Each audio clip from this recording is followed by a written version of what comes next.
Hola, muy buenas a todos. Mi nombre es Carolina Ramos Cabrales, soy estudiante de la UNAD, perteneciente al programa académico Tecnología en Regencia en Farmacia.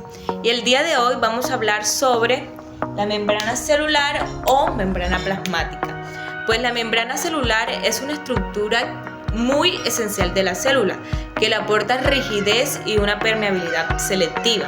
Lo que esto quiere decir es que esta membrana plasmática permite el ingreso de ciertas moléculas mientras que rechaza otras partículas o otras moléculas.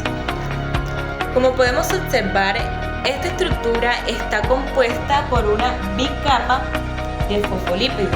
Como podemos observar, estos circulitos amarillitos en conjunto con estos circulitos azulitos, con estas estructuras amarillitas forman un fosfolípido. Entonces, esta estructura plasmática está compuesta por una bicapa de fosfolípidos. Arriba tiene una y aquí abajo tiene otra. También está compuesta por proteínas, como son estas que están resaltadas. Está compuesta por carbohidratos y tienen un cierto porcentaje de colesterol.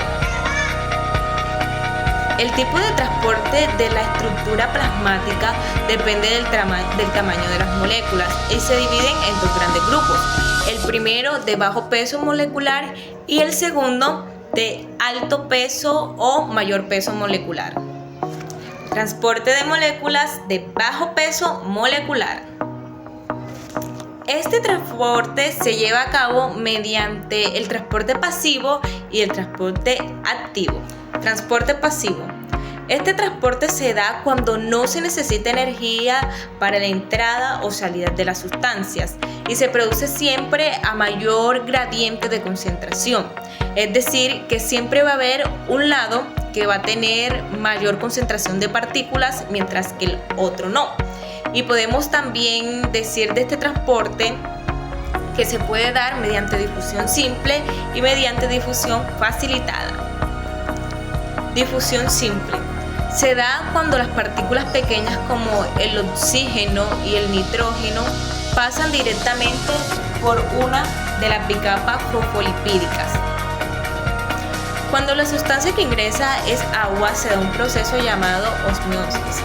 De igual manera, se da otra difusión a través de proteínas de canal. Estas proteínas cuentan con unas opornas que regulan la apertura del canal y por ende la entrada de iones como sodio, calcio, potasio y entre otros. Difusión facilitada.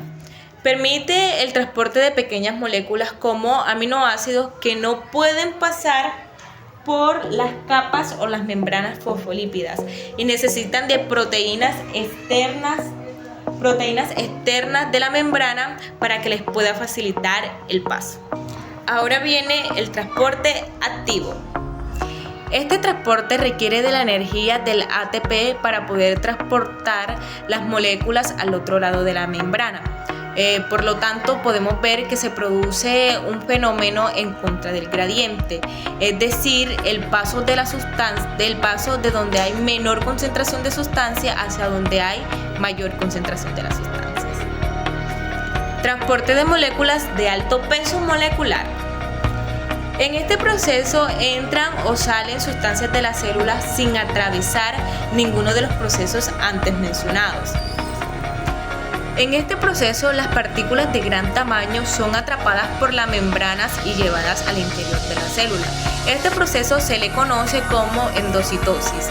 Si en medio de este proceso las sustancias que entran son sólidas, se llama fagocitosis. Y si las sustancias que ingresan son líquidas, se les conoce como finocitosis.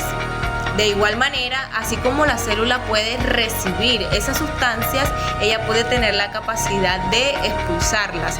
Y este proceso recibiría el nombre de exocitosis.